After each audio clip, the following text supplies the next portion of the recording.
Boa tarde ao nosso programa Magnífica da Academia Marial. Esse programa que faz a gente sempre se debruçar com carinho sobre Nossa Senhora e ela que vive sempre debruçada sobre todos e cada um de nós. Então a gente conversa um pouco sobre essa Mãe de Jesus e nossa Mãe querida.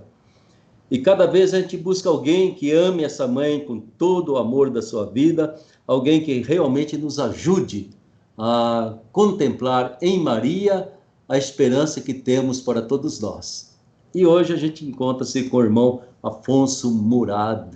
Afonso Murad, marista, já traz o nome de Maria aí na sua própria consagração. Irmão Afonso, boa tarde. Boa tarde, Padre Ulisses. Boa tarde a você, meu irmão, minha irmã que nos segue pela TV Aparecida. Isso, e vamos lá pelo portal A12, vamos lá pelo nosso Skype, vamos lá pelo nosso YouTube, vai de Que todas as coisa formas, boa! vai de Oi, todos os gente. cantos, se Deus quiser, viu? Irmão Afonso, eu acho que não há necessidade de recitar aqui tudo aquilo que você é. Eu gosto que você seja um professor de Mariologia aqui da Academia Marial, é o primeiro título que você tem, viu? Depois é Obrigado. doutor pela Universidade Gregoriana, é professor aí na Universidade Jesuíta, né? E tem muitas outras atividades que fica um milagre você nos conceder esse tempinho tão bonito. Mas, querido irmão Afonso, o que eu queria mesmo era conversar sobre esse livro que nós temos aqui, lançado agora pela editora Santuário e pelas Paulinas. Eu creio que esse livro é oportuno demais e traz uma pesquisa mais do que necessária para nós nesses dias, principalmente nós que labutamos na pastoral com juventude, com tanta gente que vem sempre trazer de volta esse tratado da verdadeira devoção do nosso querido São Luís Grignon de Montfort. E eu queria então que você abordasse de onde ele veio essa inspiração, irmão Afonso, de escrever esse livro e trazer para a gente essa contribuição que vai ser muito usada por todos. Olha, Padre Ulisses, isso começou quando eu ando por esse Brasil afora e sempre escuto as reivindicações, os pedidos, aquilo que as pessoas colocam como necessidade pastoral. E muita gente me perguntava sobre isso.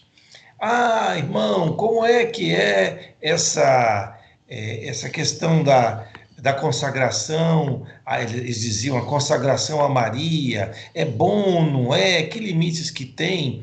Isso me forçou a estudar. Sei. Então, a procurar conhecer melhor o Grignon de Montfort. E aí eu já havia lido uma vez, mas li novamente o tratado e depois fui pesquisar em outras coisas, né? Então, há um dicionário que os Montfortinos, os discípulos de Sim. Montfort, escreveram, esse aqui é em francês, sobre várias coisas do Montfort.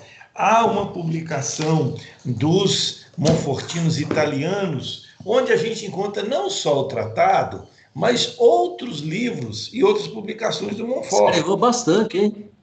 Porque as pessoas só conhecem o tratado. É, Né? Então, e depois eu tive a bênção de aqui em Belo Horizonte, há uma comunidade de irmãos de São Gabriel, fundados pelo sim, Montfort. Então, fui conversando com eles, conversei também com pessoas que fizeram a consagração sim. modelo de Montfort, e aí eu fui tentando responder a essas questões, e o livro que você tem em mãos aí, ele está dividido em 3 capítulos, é um livrinho pequeno, né, É, que eu tento resumir e apresentar, seja para aquelas pessoas que querem fazer a consagração ou já fizeram, seja para aqueles outros, especialmente padres religiosos, que às vezes têm alguns preconceitos sobre isso. Então, o meu desejo é evitar tanto pessoas que, infelizmente, cultivam a devoção mariana separada de Jesus, é, sejam aqueles e aquelas que, às vezes, fazem críticas ao tratado sem conhecê-lo. sim. Eu acho que, bem, o primeiro que você tem que convencer, então, é a mim mesmo, viu? Então, vamos lá, vamos tentar. Eu já encontrei pessoa que vem lá, eu quero que o senhor faça a consagração, me dá uma corrente. Eu falei, a consagração eu faço, corrente eu não coloco, não. Mas vamos Você até conversar um pouco, colocou o então. primeiro problema sério, É, né? Que é esse. Primeiro problema sério que você colocou aí, nós vamos voltar a falar sobre isso daqui a sim, pouco. tá bom. Mas conta para mim, então, mostra um pouco essa figura de São Luís Grignon de Montfort para nós, que eu acho que é a primeira coisa, essa história. Quem foi esse bendito homem do século, acho que 17, 18, né? Isso. Olha, isso é a primeira coisa. As pessoas não conhecem a história do Montfort. E Sim. para mim também foi uma grande surpresa. Ele nasceu no noroeste da França em 1673. Então a gente tem que voltar na história mais de 300 anos para Verdade. entender o contexto, né, a importância daquele momento e também os limites. Então, ele nasceu de uma família remediada, a família que tinha condições de sobreviver. O pai dele enviou para estudar no Colégio dos Jesuítas, então ele já teve uma influência, com 11 anos de idade, hein? Ele foi estudar, então ali ele cultivou um grande amor a Maria, mas isso é muito importante, ele aprendeu dos jesuítas um amor a Jesus em primeiro lugar, e isso marcou a vida dele. E desde o começo da adolescência dele, ele foi um homem extremamente dedicado aos mais pobres. Toda a vida do Montfort, ele fez pregações populares, ele atuou em hospitais Sim, dedicados aos mais pobres, o que nós chamamos de indigentes. E os hospitais naquela época era uma coisa terrível, né? imagina. A medicina era uma mistura de hospital com asilo de doente Sei. mental, de doente físico. Então, isso me impressionou no Montfort. Depois, uma dedicação missionária impressionante. Ele fazia as chamadas, aí agora você vai se encontrar. Ele fazia as missões populares. Ah, e não era Fazia redentorista, missões né? populares em várias dioceses.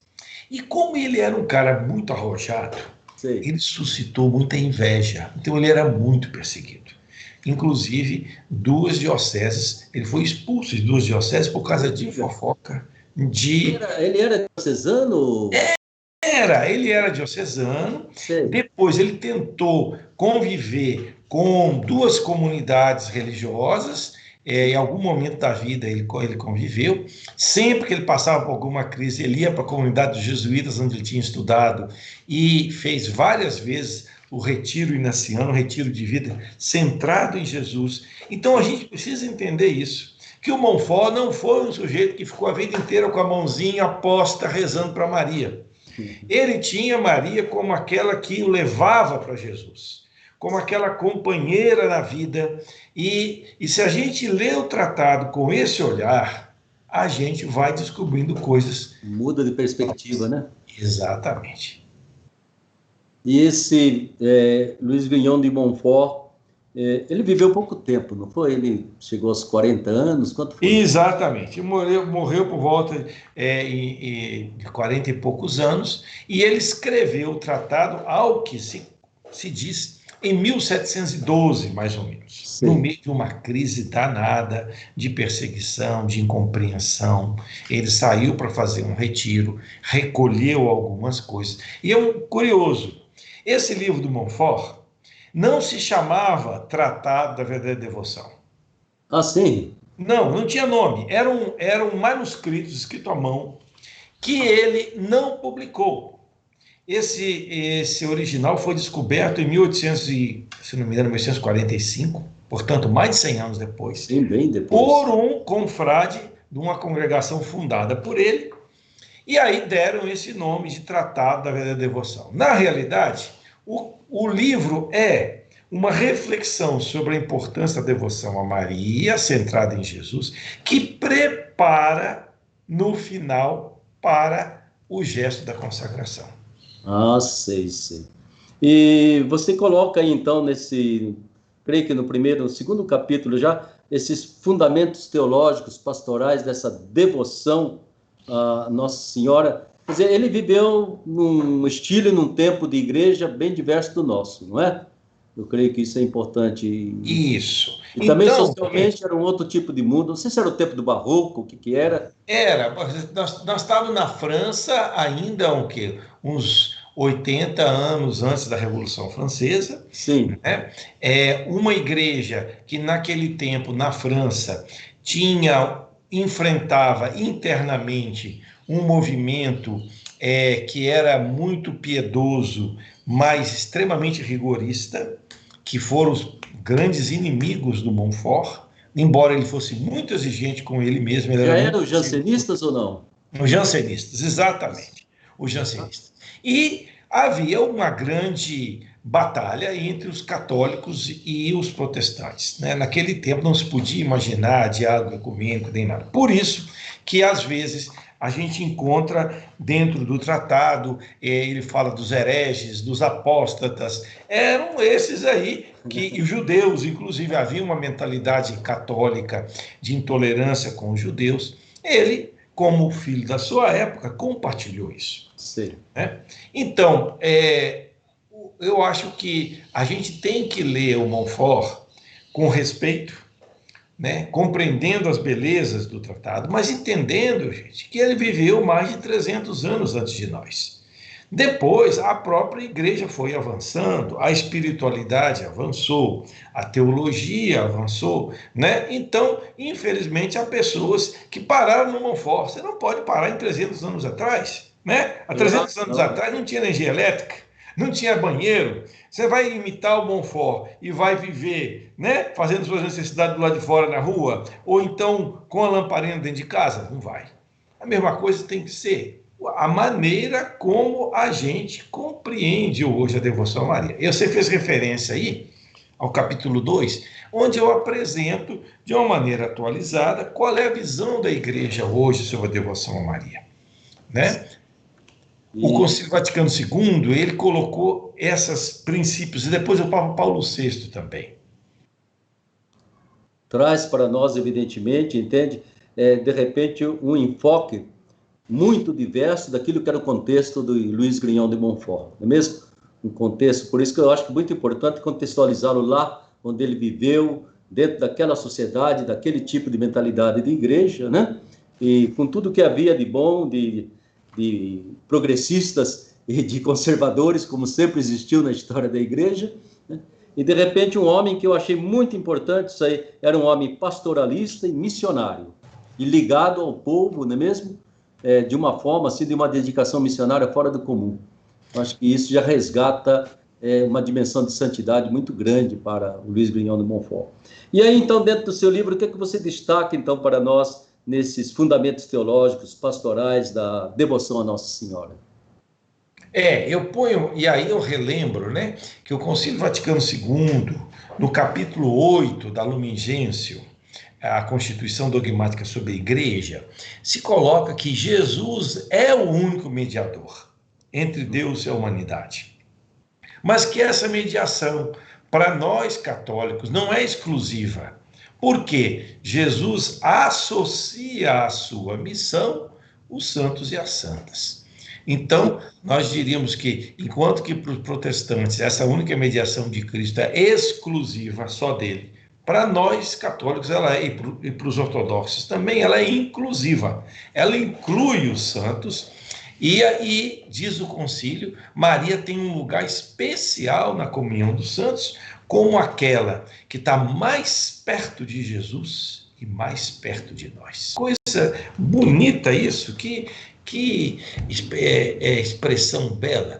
Então, o Papa Paulo VI escreveu anos depois esse documento, o Culto a Maria, e ele diz, olha, gente, as devoções marianas, elas estão sujeitas ao desgaste do tempo. Então, para a gente ser fiel ao espírito de quem as criou, nós precisamos renová-las. Então, a boa tradição não é aquela que simplesmente empacota uma coisa do passado e fica trazendo. Uma boa tradição é como um rio, né, que traz as águas e leva e vai à frente, vai anunciando. Então, Paulo VI propõe que a renovação do culto mariano tem que estar centrado hoje na Bíblia, tem que estar articulado com a liturgia, precisa de uma sensibilidade ecumênica, respeitando que há diferenças entre as igrejas, e também precisa assimilar a figura moderna das mulheres. Porque uma coisa é entender as mulheres como há 300 anos atrás, numa sociedade patriarcal, machista, e hoje, onde há uma luta, e mais do que isso, acho que conquistas positivas, né, de uma convivência sadia entre homens e mulheres com novos papéis. Então ele lembra isso, e eu acho que são critérios importantíssimos que nós temos que levar em conta quando olharmos o tratado do Grão de Montfort. A verdade, não é mesmo, Murad, que se a gente não faz essa passagem, né, compreendendo as épocas diferentes, a gente pode facilmente tomar certas coisas como se fossem mágicas, como se fossem magias a serem mantidas, né, e não vale a pena. E aí, então, quais os elementos que você, analisando tudo aquilo, porque o santo ele tem uma coisa, a gente pode discordar do que ele pensa, mas não pode nunca negar a experiência espiritual que ele fez, né? E São Luís Grignion de Montfort fez a sua experiência profunda de Deus, a sua experiência profunda de Jesus, né? Eu acho que aquilo que ele propõe para nós, a gente pode peneirar como quiser, mas nunca negar que esse homem passou por uma experiência que nós gostaríamos de passar também, né? E que elementos que você consegue, assim, positivos, que a gente deve valorizar em São Luís Grignion de Montfort? Olha, há elementos que não estão dentro do tratado, que a gente só descobre lendo sobre a vida dele e vendo outras obras dele. Por exemplo, ele tem um livrinho chamado O Amor da Sabedoria Eterna, que é maravilhoso. É só sobre Jesus. É inspiração inaciana, né? A palavra, a sabedoria de Deus que vem para a humanidade, se faz carne em Jesus, e ele seleciona, inclusive, vários pedaços do Evangelho, e originalmente, essa obra deveria ser lida junto com o tratado, porque quando ele fala de preparar-se para a consagração, ele diz, por favor, leia as coisas que eu já escrevi. Ele está falando disso. Então, não se pode fazer uma preparação para a consagração a Jesus por Maria sem ler o Evangelho. Então, olha que intuição desse homem há mais de 300 anos atrás, quando havia um certo exagero mariano, que ele consegue ligar a centralidade de Jesus com a importância da devoção a Maria. Outra coisa, sem dúvida o amor dele aos pobres. É uma coisa impressionante. Vai lendo a vida dele. E não é aquele cara assistencialista, não. Ele se fazia pobre mesmo. Conta-se na vida dele que ele andava muito a pé. Ele fez peregrinações a pé, e naquele tempo havia muita gente, andarilhos, e ele trocava as roupas dele com gente mais pobre, né? Partilhava isso, sempre viveu com o essencial, né? Então, me permito fazer essa observação, né? Quando eu vejo algumas figuras aí divulgando o Tratado do Montfort, que tem uma vida extremamente luxuosa, cheio de coisas, eu digo, esse cara não conhece o Montfort, ele conhece um pedacinho do Montfort.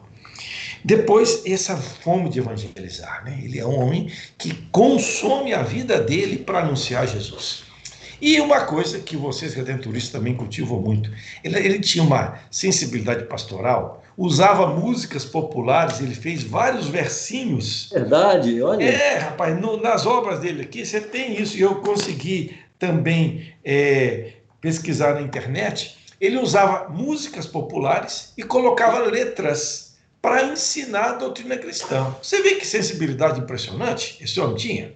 Usava símbolos, né? Então eu acho isso muito importante a gente levar em conta. Depois, o que no tratado eu acho que é extraordinário? Primeiro, a centralidade da fé em Jesus. Certo. As pessoas dizem assim, eu quero fazer a consagração a Maria pelo método Montfort. Atenção, pelo método Montfort, a consagração não é a Maria, é a Jesus. E ele fala com clareza, a consagração é a Jesus pelas mãos de Maria. Interessante, porque eu creio que você está colocando algo que a gente tem que colocar assim, em letras garrafais. Porque eu tenho a impressão de que a maioria não tem essa consciência, viu, Murad? De que se trata de uma consagração a Nosso Senhor, a Jesus Cristo, né? Pelas mãos de Maria, tudo bem, né? Mas eu acho que isso aí tem que ficar assim bem claro para todos aqueles que buscam esse tipo de consagração. Isso. Outra coisa, uma das questões polêmicas, daqui a pouco você vai me perguntar sobre as correntes, eu vou falar depois, a respeito do tema da escravidão. Sei. Eu pesquisei detalhadamente dentro do tratado. O que que acontece? Ele tem um pedaço onde ele compara o servo e o escravo. Sei. É uma comparação idealizada, porque inclusive naquele tempo na França já não existiam mais escravos, né? Os europeus, infelizmente, escravizavam os africanos, mas lá não tinha escravo. Então, é uma visão idealizada que não correspondia já ao tempo dele. Com exceção dessa parte, onde ele sobrevaloriza o escravo, que o escravo é bonzinho, que ele é fiel, e quanto que o servo tem interesseiro, coisa que não corresponde à realidade. Durante o tratado, ele chama o fiel não somente de escravo de Maria, chama também de filho, de servo, até de amigo. Olha que interessante. Então, esse tema da escravidão tem que ser lido, né, à luz do nosso tempo. Porque no nosso tempo nós achamos, e com certeza, que a escravidão não é boa. Ninguém tem que ser escravo de ninguém, né? Até a tradução da Bíblia, no Novo Testamento, a palavra doulos, a tradução correta, Maria, quando diz eis a serva, não é escrava, ela é serva, é servidora, né? E aí é interessante também que o Montfort, ao falar sobre isso, ele vai pegar uma tradição antiga. Quem criou esse negócio aí de escravidão de Maria, ao que consta, foi uma congregação feminina do século XVI. Portanto, mais de 150 anos antes dele, entendeu? Havia um outro padre chamado Padre Boudon, que eu pesquisei. Ele, que foi anterior, também falava da escravidão. Então, não é uma novidade do Montfort. E eu diria mais, não é o mais importante no pensamento do Montfort. Creio que isso é muito importante, né? Porque até eu dizia a um jovem uma vez, falei, escuta, a escravidão é uma vergonha imensa, é um pecado tremendo que nós todos cometemos ao longo de séculos e séculos, né? E achando que era melhor um escravo batizado do que um negro pagão, né? E aí você lembra, o Papa João Paulo II, quando veio a Puebla, na Conferência de Puebla, em 1979, ele fez um gesto belíssimo. Antes da conferência, ele se encontrou com a população indígena e pediu perdão porque a igreja compactuou com a escravidão. Então, nós precisamos reler essa ideia do Montfort com uma perspectiva nova, entende? E eu acho que aqui a gente pega o Evangelho. Olha que interessante. Em certo momento, no Evangelho de João, Jesus diz, ele vai além, ele diz, eu não chamo vocês de servos, eu chamo vocês de amigos, porque eu revelei aquilo que tinha mais íntimo que eu sabia do meu pai, eu revelei para vocês. A gente não revela para escravo aquilo que é mais íntimo da gente, né? Então nós somos servos de Jesus, somos amigos de Jesus, porque ele nos dá isso. Isso é importante. E agora, querido irmão Murad, ajude a gente a atualizar isso aí. É possível a gente rever tudo isso aí, atualizar, evidentemente, com tudo aquilo que você já colocou em termos de reflexão, né? Mas quando chega na hora da prática pastoral, em que o jovem chega para fazer essa tal consagração, colocar uma corrente, como que você, agora do ponto de vista pastoral, você poderia dizer assim, não, é possível atualizar isso, né? Desta forma? Bom, aí nós temos que ver o seguinte, e o Montfort fala isso, ele diz que a consagração é uma forma de renovar as promessas do batismo. Porque no batismo você é criança, né? Então, olha que intuição bonita. A consagração é para fortalecer a nossa opção por Jesus. Então, em princípio, a crisma devia ser isso. Mas, às vezes, a crisma é ministrada em adolescentes. Então, quando uma pessoa é adulta, ela quer renovar essa consagração recebida no batismo, eu acho que, então, é um gesto positivo. E, segundo Montfort, tem que ser preparado. Ele propõe 3 semanas de preparação. E a preparação, gente, tem que ser a partir do Evangelho. Naquele tempo, claro que ele não ia mandar o pessoal rezar a Bíblia, porque não havia Bíblias disponíveis para as pessoas. No tratado, no livro A Sabedoria do Amor Eterno, ele retira alguns pedaços dos evangelhos, textos, para a reflexão dos fiéis. Então, essa preparação tem que ser feita com a Bíblia, com Jesus e com Maria. Então, se você, Ulisses, receber um pedido de alguém, vamos lá então, né? O livrinho pode te ajudar também. Os monfortinos, eles têm inclusive um guia para fazer isso. Os padres e os irmãos monfortinos, né? Quando eles vão sugerindo cada semana um caminho para a gente se preparar. Então, eu acho que a consagração é um gesto bonito, um gesto que vale a pena. Inclusive, ele pede que todo ano seja renovado o gesto, né? Que isso se ponha como uma oferta de si próprio, de si própria a Deus. Então, eu penso que a Igreja do Brasil pode acolher esse carisma, que não é o único também, né, gente? Vocês, redentoristas, têm um carisma próprio, um jeito de anunciar o evangelho e se associam leigos a vocês. Os jesuítas também têm, os maristas também têm. Então, a consagração e a associação ao carisma de Montfort é uma das formas da gente seguir a Jesus. Não é a exclusiva nem a melhor, é uma delas. E quem se identificar com elas, eu acho que é perfeitamente viável e aceitável que eu faça isso. E como é que eu lido, Murad, com a tal da corrente? Como é que eu posso dar uma amaciada nessa corrente, meu Deus do céu? Olha, o tema das correntes é mais complicado. Por quê? Eu falo isso no livrinho, já no finalzinho, na página 78. Sim. O Montfort, ele sugere o uso de pequenas correntes. Sim. Correntinhas ou cadeinhas. Eu fui lá no texto em francês para checar. Como um sinal externo da consagração. Está lá no número 236 do tratado. Olha como é que os monfortinos, que são os legítimos seguidores do Montfort, fazem. Eles substituíram esse negócio da corrente no corpo, sim, por uma correntinha no peito. Entendo. Uma medalhinha de Maria. Então, é uma correntinha, mas não é correntinha amarrada aqui, amarrada no joelho, amarrada na perna. Entendeu? Sim. Então, e Montfort faz uma ligação disso.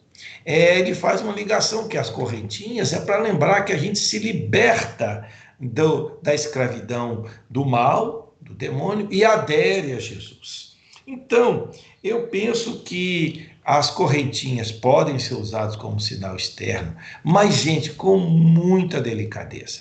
Eu já achei na internet, Padre Ulisses, cada coisas absurdas das pessoas vendendo correntinha das mais diversas formas, correntinha de ouro, e correntes pesadas.